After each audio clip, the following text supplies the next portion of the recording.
Darren, you played a famously homicidal real person. Did any part of that give you pause?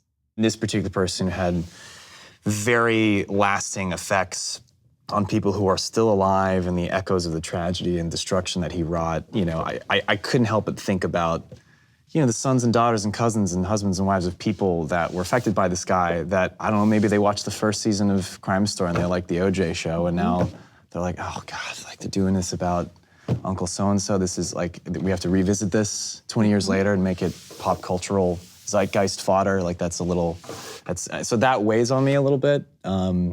But once you take the sort of, I guess, that gravitas of real life tragedy out of it, I mean, as an actor and as a craftsman, so to speak, yeah, like those are the projects we wake up for in the morning. I can't lose him. I can't. I just can't. Hey, you've got it bad for him. He's a house. He's a home. He's a yard and a family and picking kids up from school. He's a future.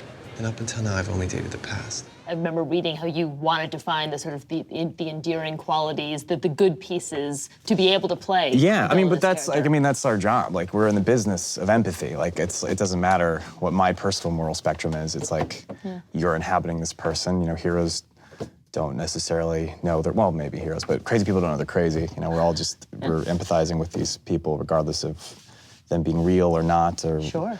So, yeah, but also, again, the project itself had some breadth to go through all those things. It wasn't sort of cut and dry. Bad guy, that's it. It's not like a Bond villain. I love me some Bond villains, by the way, but there's a little more complexities to it.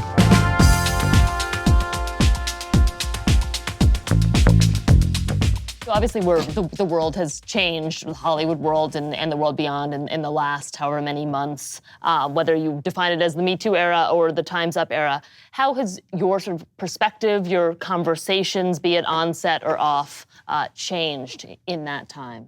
Anything that affects the cultural landscape at all, whether it's Hollywood or just in the world landscape, what's interesting is the way that it's shaping the narratives that we're interested in. The same way that, you know, when we were in wartime, the way how that shaped a lot of the narratives of films during that time in the early half of the 20th century, and how, you know, stories of you know, KGB and American relationship, you know, these were things that were very hot button issues and things that had a lot of popular interest in the 80s. I mean, in the same way, we're seeing this wonderful rise of female voices in film and television, and that's cool. I mean, that's the flip side of all of this. I mean, you know, there's the silver lining, if you can call it that, of this happening to, being centralized a lot in our industry, is that we're an industry that tells stories and actually has emotional weight. And, you know, if you're working in a corporate setup, hopefully there's infrastructural changes that are being made, but things that you don't see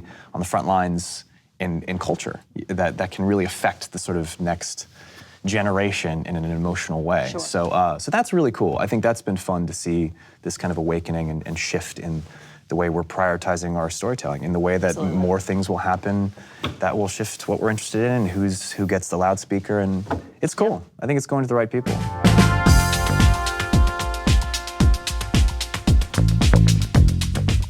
What makes you uncomfortable as an actor? Are there lines you won't cross, things you won't do? Nudity came up already. Maybe it's that, maybe it's something else. I get excited for that to happen. It's similar to what Jeff was talking about, the challenges. I know you're talking. Nudity piece? No, I know you're talking. No, that's what he's saying. Maybe, yes. More nudity, please. We got it. And moving on. I think, I mean, that's. I think you're explicitly talking, specifically speaking about things that personally you're uncomfortable with. But I think in a sort of bizarre way, those are tied to sort of like grander challenges. Hopefully, if it's done tastefully. I mean, if we're specifically looking at nudity, but I think in general, anytime somebody goes, okay, I have something that might make you, I'm like, bring it. Bring it up. Like, what could possibly make you shaky? Like, I'm interested in that. With a grain of salt, obviously, but you know, it's that it is compelling to know what compels other people. All right, we're ending with, if you could go back and tell your younger self, starting out in this industry, what would you say? What's the advice you would give? What would you? Well, don't do it. Well, yeah, start off at 10. What about you, Darren? I have no idea. I mean, I'm still comparatively new at this, and I'm constantly learning. So I feel like I've made, this is a bit of a cliche answer, but I've made all the right mistakes, you know? So like I wouldn't want to disrupt the time continuum by The flow of mistakes? by rerouting it. I feel like all the things that I did got me to this roundtable with you guys. I mean, like you've all been a contributor to my career as an actor. So, so I feel okay. His younger self is 11, so.